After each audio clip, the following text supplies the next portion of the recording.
Okay, so my name is Lena Nyhus. I'm the chair of Intact Denmark, as you were just told, and also Intact Denmark is a member of the Danish National Council for Human Rights, not I myself as a person. I had prepared a slideshow for you. It's of course a challenge for me to try to stand or walk in the footsteps of Brian. But fortunately, I can't even do that with my slideshow because I arrived in Finland with one laptop and I'll go home with one laptop, but in two pieces. So I have improvised one slide for you, and I'll ask you to please bear with me as I talk you through my presentation instead. You're all very welcome to stop me, to ask questions, to ask me to clarify. Och ni får naturligt också fråga på svensk, men jag får svara på engelsk. I don't know how good that was, but I'll try. So what I want to do is explain to you the baby steps, the incremental process of introducing bodily autonomy, specifically genital autonomy, in Denmark. We formed Intact Denmark 10 years ago. At that point, the situation was that 60% approximately of the population supported the introduction of an 18-year protection limit for circumcision of males, non-therapeutic circumcision of males. We've managed to create a focus on this issue in Denmark, and the situation has now changed. So now we have 90% support in the population for the introduction of an age limit. 4% of the population approximately are against the introduction of a gender-neutral age limit or protection against non-therapeutic circumcision and other types of non-therapeutic genital surgeries. At this point, the children's rights organizations support our stance on this. The medical rights organizations also support the abolition of non-therapeutic genital surgeries. Most of the parties, the political parties, actually support the introduction of an age limit, and most of the members of parliament support the introduction of an age limit. So why don't we have it? It sounds as though all the pieces of the puzzles are in place. And I'll get back to why we don't have the age limit at this point, and just introduce you to the legislative status. The situation that we have right now is that we have a penal code which addresses all types of bodily harm and assault. That penal code has a maximum penalty of 3 to 6 years for a wide range of assaults and bodily harm. And the maximum code is 10 years in cases of serious injury or death. And actually, the way the penal code is worded today means that it also bans non-therapeutic cutting of children's genitals. That's not just my opinion. That's also something that's taught at Copenhagen University to law students. So that's the case. The penal code addresses all types of harm, including genital alterations on healthy children. However, they're not prosecuted. One of the reasons they're not prosecuted is that there has been a perception that that would interfere with the right to religious freedom. That is no longer the perception, and I'll get back to that. Another reason why it's not prosecuted is because we have a specific legislation which addresses FGM. As opposed to in Finland, I believe, you do not have FGM legislation. In Denmark, we do have FGM legislation. It's part of the penal code as an addendum to the part of the penal code that addresses grievous bodily harm. However, it says that it's a symbolic addendum because we already have legislation that addresses bodily harm. It's only introduced in order to stress that, in fact, FGM does constitute bodily harm and should be prosecuted. And it even said when this legislation was introduced, it was even said in the works for this legislation that the fact that FGM legislation is now introduced should not necessarily be interpreted as though MGM is now allowed. It's not. I'm encountering a language barrier here. Let's see if I can work around it. You can't just conclude one from the other that when you address the FGM and not the MGM, then MGM, male genital mutilation, must then be allowed. That's not the case. This was just to make sure that the penal code was enforced when it dealt with FGM. So this introduces a gray area. When a lot of people think that specific legislation on FGM then allows MGM, there's a grey area suddenly. The next grey area that was introduced was when the health authorities decided to produce guidelines on how to perform non-therapeutic male circumcisions of male minors. So even though we have a penal code that specifically bans any type of assault or harm to other persons, we now have a situation where the authorities have produced guidelines on how to perform non-therapeutic circumcisions. And those guidelines are actually in contradiction to not only the penal code, but also the health code or the Health Act. Article 1 in the Health Act in Denmark clearly stresses that the Health Act deals with issues of healing, of prevention of suffering, and of prevention of lowering of function.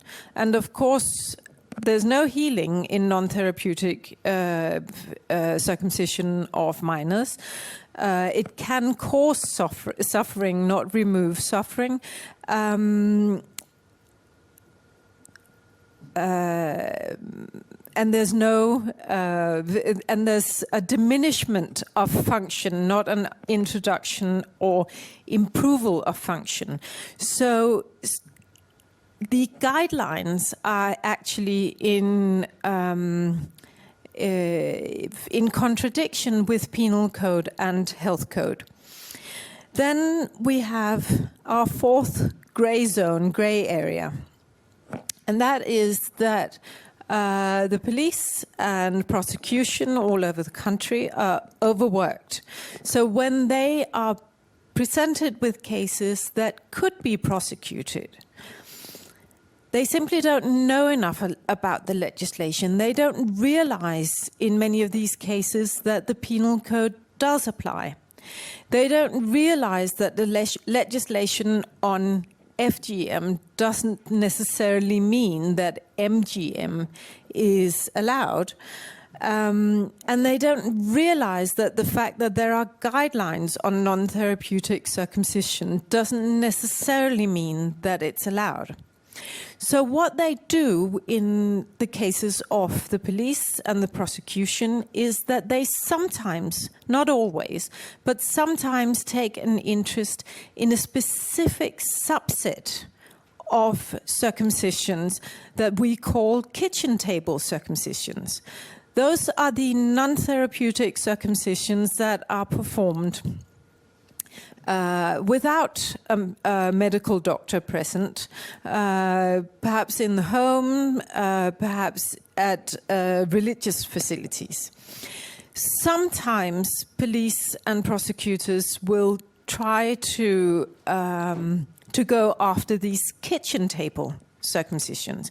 But even then, they'll not always use the penal code. In many cases, they will use the authorization code, which is a medical code that deals with medical authorizations. So they'll say, if a non-therapeutic circumcision has been performed by someone who's not a doctor, he must be a quack, and then they will prosecute him or her for quackery, but not for violation of the penal code, even though they could. So in Denmark, we do have a few cases where the penal code has actually been used, and sometimes in connection with this authorization code. But in quite a few cases, they have not been used. Only the authorization code has been used. And that means that they have been fined instead of receiving the sanction of jail time. And in one case, actually someone I reported to the police for using a welder gun or for planning to use a welding gun on a child's penis.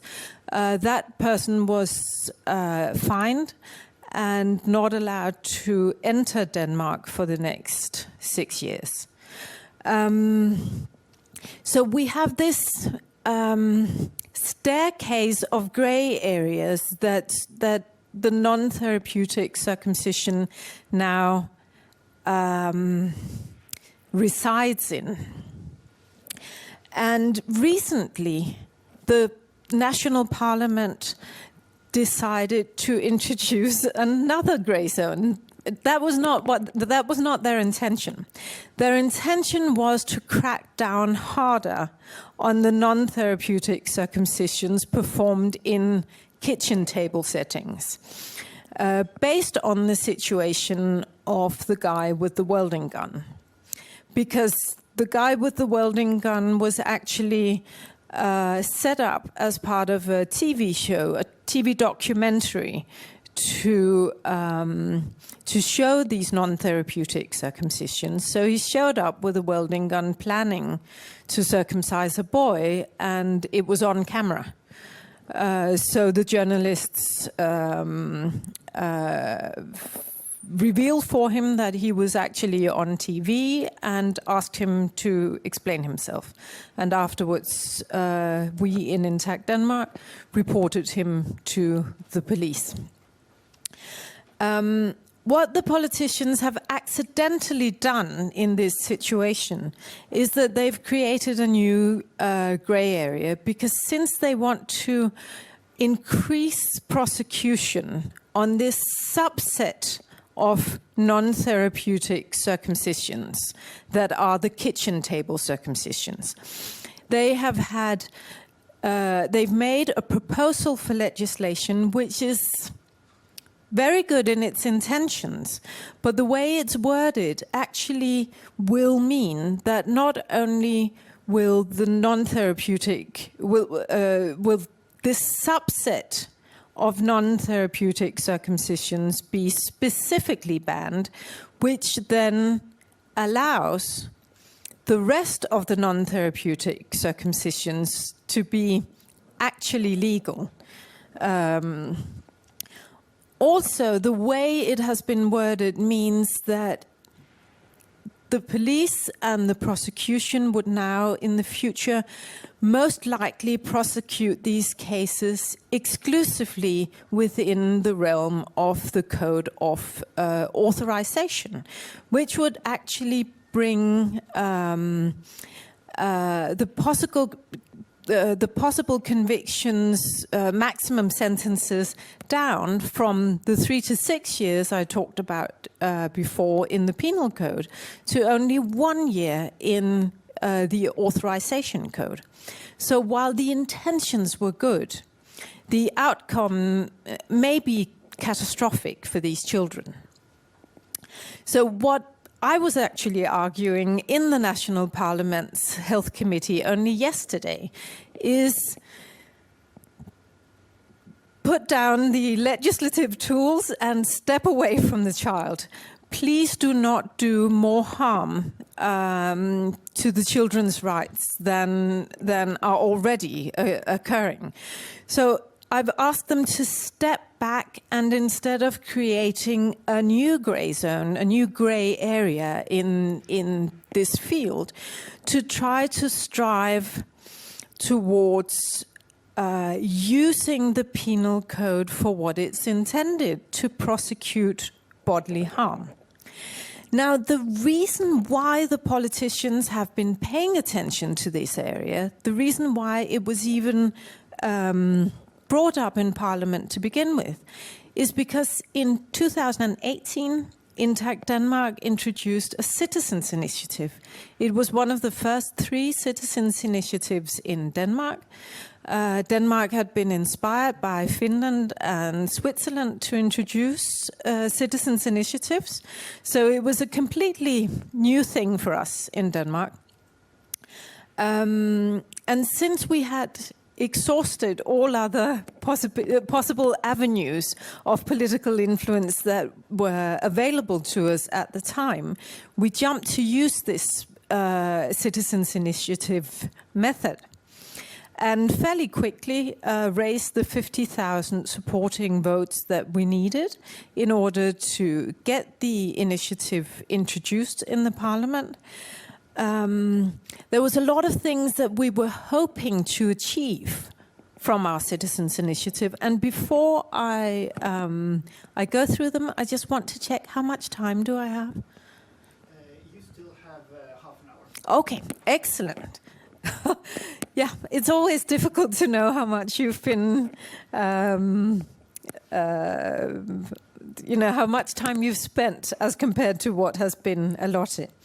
So what we wanted to achieve with the Citizens' Initiative was, of course, ideally, the introduction of a sex-neutral 18-year age limit for non-therapeutic genital cutting, or as we would call it, mutilation. That was the ideal result. We were hoping to bring this issue out from the shadows and get it debated in the media. That happened. Most certainly that happened. I don't know how many thousands of articles and TV appearances and opinion pieces that were written, but several hundreds and a couple of thousand were written before I stopped counting that year. We made headline news. It provoked visits from the American Congress and from the Israeli governments, etc. But it also provoked a conclusion that we weren't expecting. We weren't expecting the Justice Department to get involved in order to assess whether or not legislation would be in conflict with religious freedom. And that was actually, for us, a very surprising but also an excellent outcome. That was something we were planning to address later in the process. Because, of course, our argument is that parental religious conviction can never supersede the children's right to bodily integrity, to bodily autonomy, to sexual autonomy, to health, and to their own personal religious freedom. But whether or not that argument was right, we had yet to have established. And of course, since it hasn't been in the High Court, the Crown Court, we don't know yet whether we are right, but we do know at this point that the Justice Department agrees with us that it is possible to legislate on the area of genital autonomy and genital integrity without interfering with religious freedom. And actually, that meant that the Minister of Justice in Denmark was quoted on the front page with saying, "We can't hide behind the Constitution in this issue," meaning they couldn't prevent legislation on non-therapeutic circumcision by hiding behind the Constitution. So that for us was a very strong outcome. Another strong outcome was that these guidelines on non-therapeutic circumcisions that I mentioned before were strengthened after a long and very, very intense process. Now, I have to stress that in our opinion, you cannot write guidelines on mutilation of other people's bodies. However, the guidelines do exist. So what happened in the process of the Citizens' Initiative was that the Parliament demanded that the health authority go through all the arguments for and against circumcision and write a brief on that. Somewhere between the Parliament's decision that it should be a brief on the ethics and the medical facts of circumcision, and when the brief was written, somewhere in that process between those two things, something happened so that the part of the brief that was about the medical ethics, that sort of disappeared from the process. So suddenly it became a brief specifically on the facts of what are the consequences, what possible complications could there be of circumcision. In that process, we noticed that several organizations that we felt from Intact Denmark should participate in writing this brief, medical organizations, were not invited. So we took upon ourselves to invite them to this process in the health authority. So that means that in the end, it was the anesthesiologists, it was surgeons, it was urologists,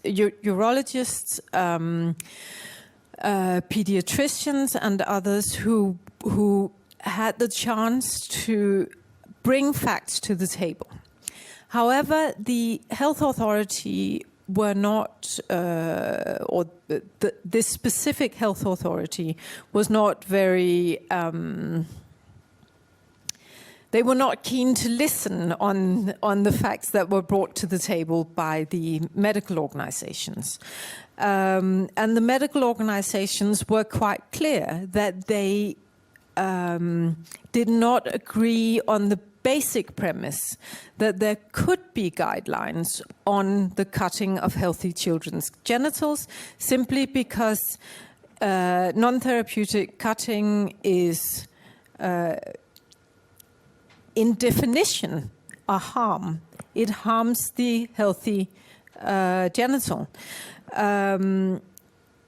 That makes it unethical, and also the non-therapeutic cutting is, in certain cases, dangerous.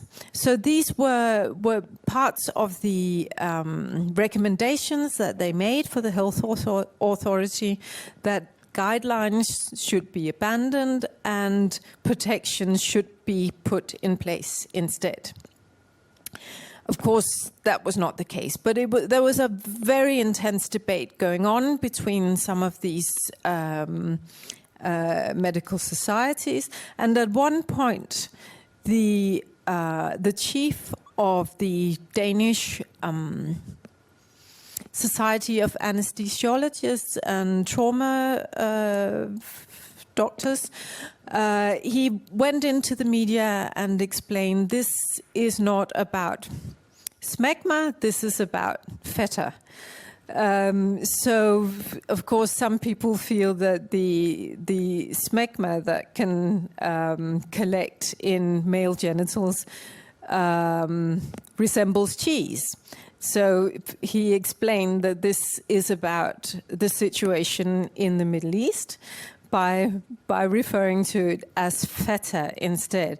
Because, of course, what happened was that when the Middle Eastern organizations, the Middle Eastern governments, and especially the American organizations and government interfered, it became about foreign politics. It became about diplomacy much more than about children's rights.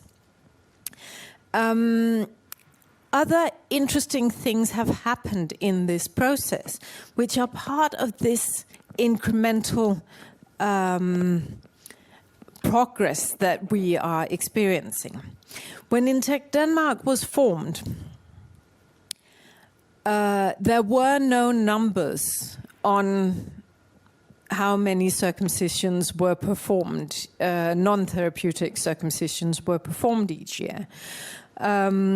But at the time, a brief was published by the authorities where they said that 500, maybe 1,000, maybe 1,200 circumcisions were performed, but more likely 500 a year than anything else. And we sat down and we did the calculations based on the demographics of Denmark. How does the demography look? Does these numbers add up? And they didn't. Our conservative estimate at the time is that 3,000 and now 3,500 boys are probably undergoing non-therapeutic circumcisions each year. But one of the things that we did as the very first thing was that we asked the health authority to introduce databases.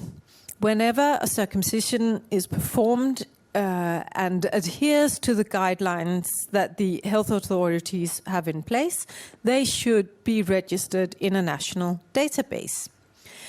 And for the first few years, only 300 circumcisions were performed every year.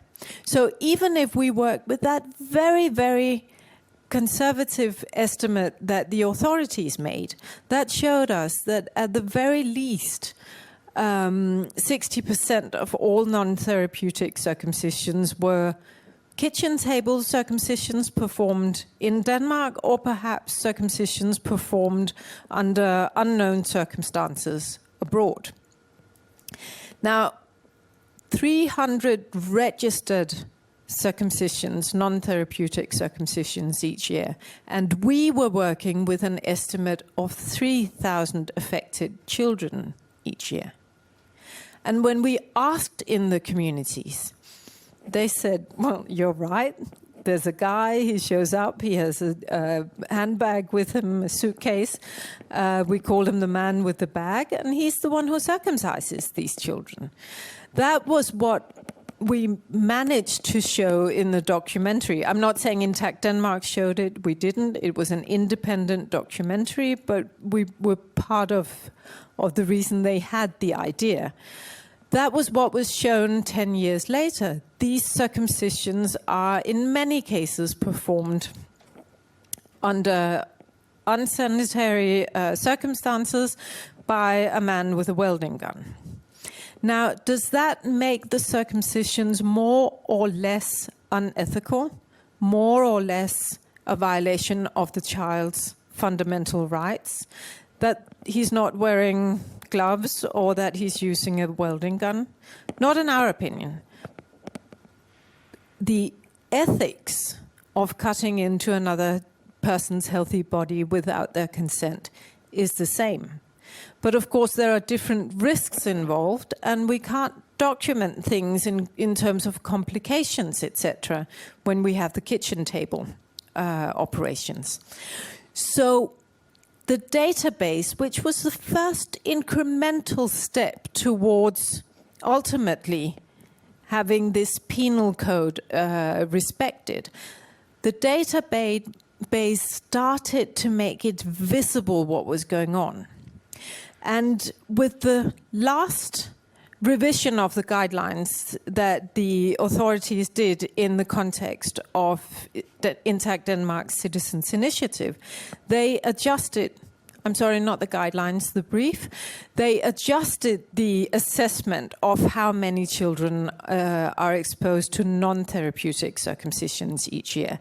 So they adjusted it to 2,000 non-therapeutic circumcisions. They're still wrong.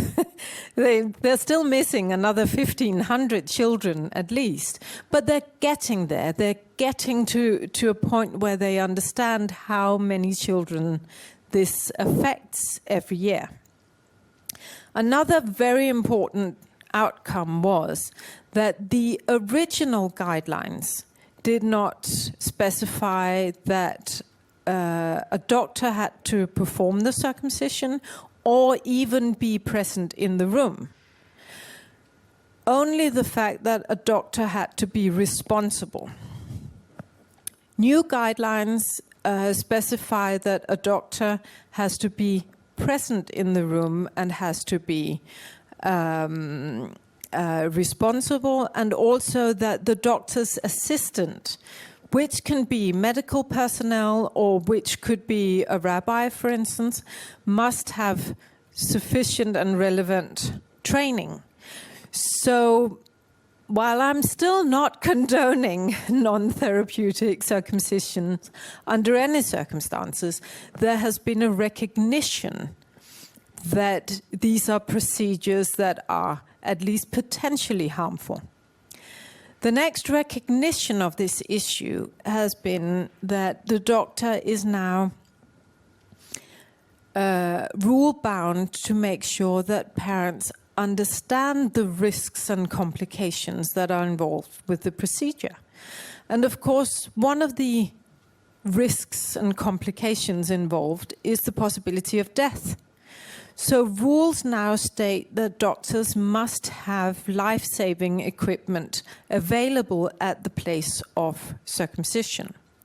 So that's one of the next areas where we can pursue this issue and say, in the cases of these circumcisions that we can now document have taken place with the help of a medical professional, were there then complications, and was there life-saving equipment available?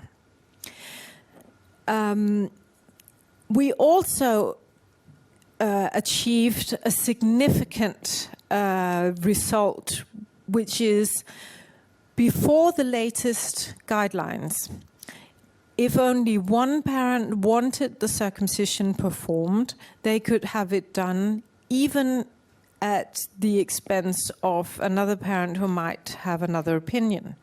Now it's specified that if a circumcision is performed under circumstances that do not comply with the guidelines at least, then it would be something that could be prosecuted according to the criminal code. One of the reasons we had that specific addition made is because, I'm sorry, I become a little bit emotional when I tell this story.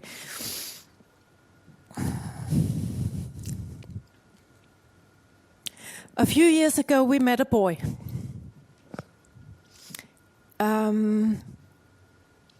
He came up to one of our penis mascots, a 2.5 meters tall penis mascot, at a democracy meeting. And he said to him, "Can you tell me what to do? My father wants me circumcised. I don't want to be circumcised. He also wants to circumcise my younger brother. My mother is fighting to protect us, but I'm not sure she can."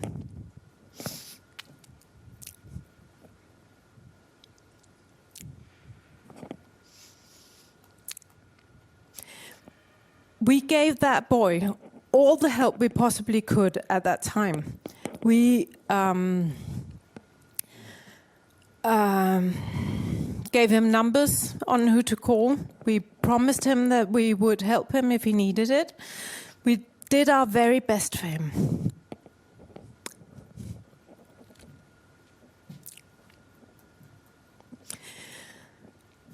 In his case, we don't know if we succeeded. We do know that we've helped other boys in similar circumstances where their parents have approached us, both in Denmark and in another Scandinavian country. Those specific boys and their families who fought for them are the reason we have that specific wording in the new guidelines. That if the parents don't agree, at the very least, this doubt should not be at the expense of the child. This doubt should allow the child to have their rights and their body preserved until they can make the decision at a later stage. What we see on Intact Denmark's hotline is that in some cases parents will have agreed not to circumcise the children at a young age, but when it then comes to a point where there is issues in their relationship or perhaps a divorce, then one parent will use the issue of circumcision against the other parent and use the bodily harm to the child as a tool. Of course, we don't have any reliable statistics on how frequent this is, but at least now we have a guideline that the children can take to the authorities and say, I want this person prosecuted if they circumcised my child against my conviction. So it can be used to protect the children. It can be an instrument of protection that one parent can use. We also know that some parents have found it necessary to use this instrument of protection against other family members, grandparents, for instance, who want to circumcise the child even though parents have decided to keep the child intact. So it's a very specific tool, and part of this incremental move, the baby steps towards bodily integrity and bodily autonomy. So while we do not have proper protection of children in place anywhere in the world, yet we have achieved these small steps towards bodily integrity by trying to work in a very strategic way to understand how cultural change is achieved and how legislative, well, I would say compliance with already established human rights is achieved.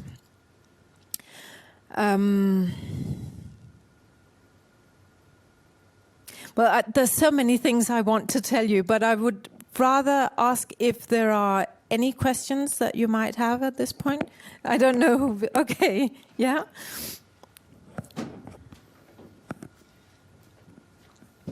Yes, thank you very much, Lena. I was actually going to grab the microphone to my place, but I decided to come here instead. Okay. Yeah. I have actually two questions, but I will pose the first one first. My name is Johan Nyman, and I am with the Finnish Intact Association. So both Denmark and Finland has a penal code that is already now applicable to cases where children's genital autonomy is violated. Then on top of that, as you showed, Denmark has a specific FGM legislation and Finland has not. Then on the other hand, Finland has had this issue tried in court when it comes to boys. There has been one Supreme Court case 2008, I believe it was, and then two cases in 2016. So we have that situation. What would you say, given this, what would you say that unites and divides Finland and Denmark in this? Are there more similarities or differences for the two countries in the stride towards applying and enforcing current penal code holistically for all children? Excellent question. And I think it's the first time I've had a question quite on that scale. What unites us? First of all, the entire framework of international human rights unites us on this issue. We actually have achieved, on a global scale, a set of fantastic ethical approaches to our fundamental rights as human beings. So I would say if we as humanity start acting the way we decided in the human rights, a lot would be achieved. Another thing that unites us, and which is very unique for the Scandinavian area, is that all Scandinavian countries have protected children's rights on a quite fundamental level. And I don't think any other countries in the world have done that, in terms that we do not allow smacking or spanking or any sort of physical rearing of children. And cultures that accept children's bodily rights on a fundamental level, that we do not believe in spanking or smacking, have a fundamental understanding of children as human beings, which is perhaps a little bit more difficult to achieve in other countries. Then, speaking from a Danish perspective, of course, the FGM legislation as a specific element of the penal code complicates things a little bit in Denmark, because it introduces this idea that FGM is something entirely different from MGM. You don't have that problem in Finland. What you do have is, I think, 3 verdicts from your High Court, where 2 of them did not rule in favor of the child's bodily integrity, and 1 did, based mainly on a question of parental rights more than the child's fundamental rights. However, what I think you're seeing in Finland and everywhere else, rights are interpreted dynamically. Rights evolve. We become wiser when it comes to rights. And I think the verdicts that have happened within the last 10, 12 years in Finland would not necessarily be the same if similar cases were introduced 5 or 10 years from now. So we're always constantly evolving. So I would say Finland and Denmark are on par, but with slightly different challenges when it comes to this discussion of genital autonomy.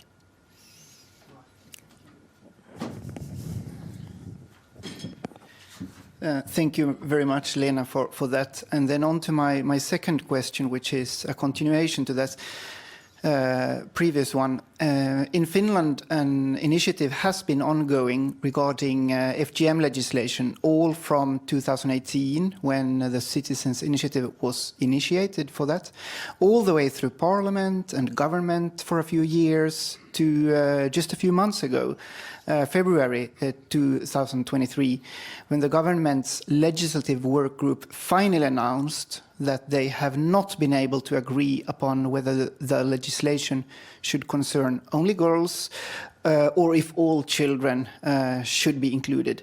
Thus, no legislation was done during the former election period before this spring's parliamentary elections took place, and we now have a new parliament. During this 5-year process, an argument that has been used repeatedly is that Finland is the only one of the 5 Nordic countries that does not have specific FGM legislation. What would your message be to Finland to address this argument? And what do you see would be a sustainable way forward for us regarding girls and all children's genital autonomy? Another brilliant question. Well, I think actually that the idea of specific legislation on either FGM or MGM is an old-fashioned one. I don't think we should have specific legislation on this issue. I think we should adhere to the penal codes. Bodily harm is bodily harm. It doesn't matter whether it happens to the knee or the labia or the chin. It's bodily harm, and it should be addressed like that. We can do specific prevention efforts to FGM and MGM and IGM being intersex genital mutilation.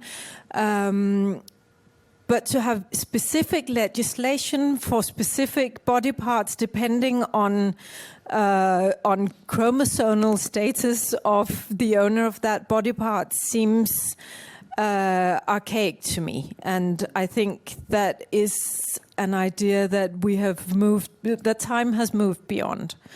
But I may be educated to change my stance. I don't think so. I've spent 10 years diving into this issue. I don't think so. I think we should simply respond to these issues by protecting children, regardless of their parents' religion, regardless of the children's sex, and regardless of their ethnicity. It's simply about non-discrimination, as I see it. Sure, I have a question. This is brilliant. I learned a lot. You started out by mentioning the popular support among citizens of Denmark, among much of the medical part of the society, legislators, and so forth. And so it makes sense to me that you're doing these tinkering legal efforts to try to clarify what the legal space is. In the United States, as you know, there isn't popular support for even the moral position that there's a problem here, and the thought that there might be a legal prohibition is seen as absurd because it's so far beyond where the culture is. So why do you think there is so much popular support in Denmark as opposed to, say, in the United States? And are there any lessons from your experience that we could bring to the United States to try to further the cultural conversation to get, approximately to the place where Denmark and other countries are? What can we learn from your experience? Oh, that's a big question. Yes. First of all, I think there's a fundamental cultural difference between Scandinavia as a whole and the US as a whole. Scandinavia is probably more progressive when it comes to children's rights. Secondly, I think Denmark, compared to the rest of Scandinavia, is probably more progressive when it comes to being able to discuss issues that deal with sex, gender and sexuality in public, but also in terms of discussing issues that deal with minorities and discrimination. In some of the Scandinavian countries, any issue that has dealt with minority has been treated as a non-issue, something that couldn't possibly be discussed in a well, couldn't possibly is a strong wording, but something that was where discussion was avoided in the public space for fear of being discriminatory. And I think in Denmark we recognize that there is a risk of discrimination, especially when a majority discusses rights and rituals of a minority. But in Denmark the culture is, so we have to find a way to discuss these things that's respectful. And that can be painful, but we need to discuss it.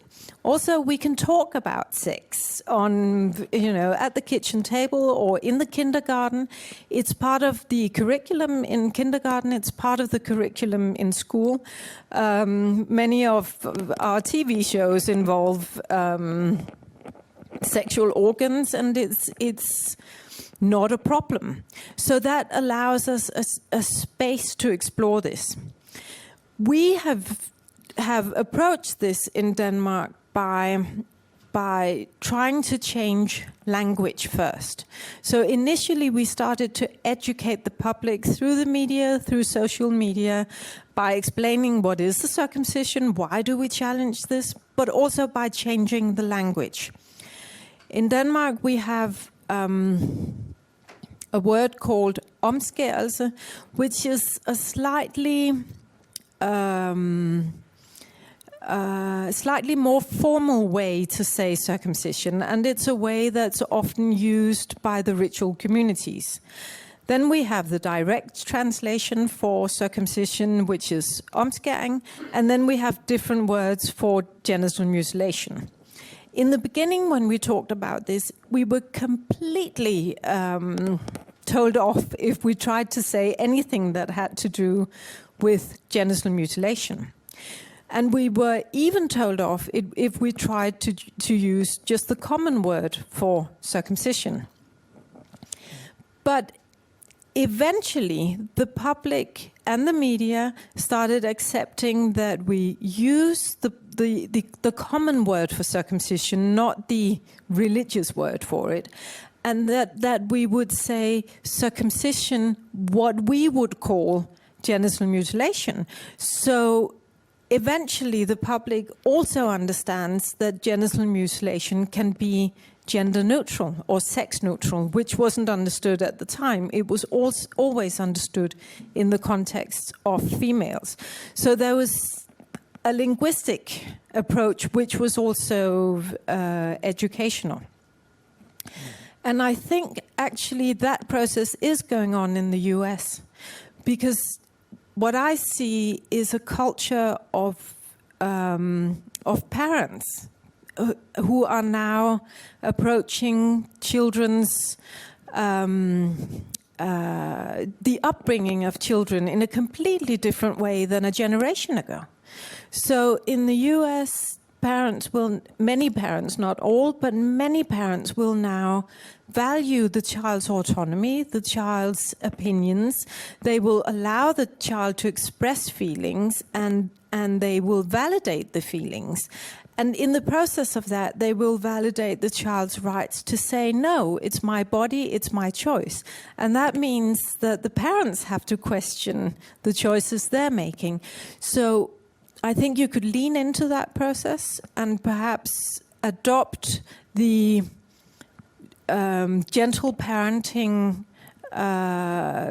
language and understanding of children's rights, and through that emphasize that children's rights is something that should be approached entirely holistically, also when it comes to genital alterations. I hope that made sense. Okay. Yeah.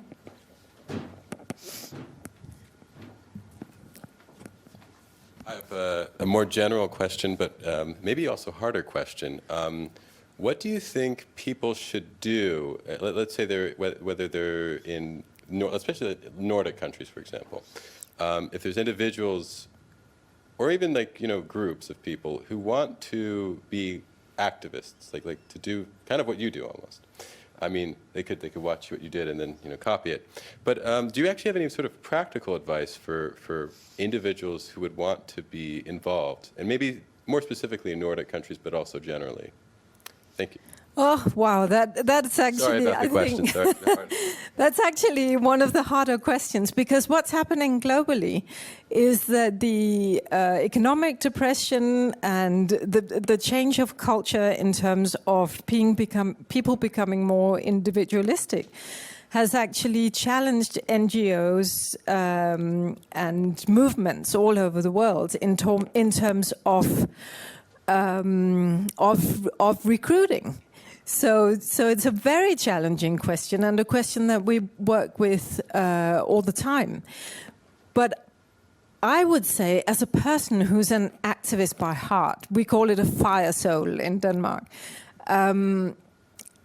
get up, do something, do anything, educate yourself, contact other people, get on the phone and act, and make mistakes along the way. There's tons of things I would have done differently over the past 10 years if I had the knowledge then that I do now.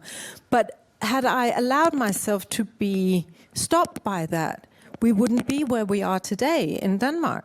So allow yourself to make the mistakes, and never let yourself be stopped by the resistance that you meet.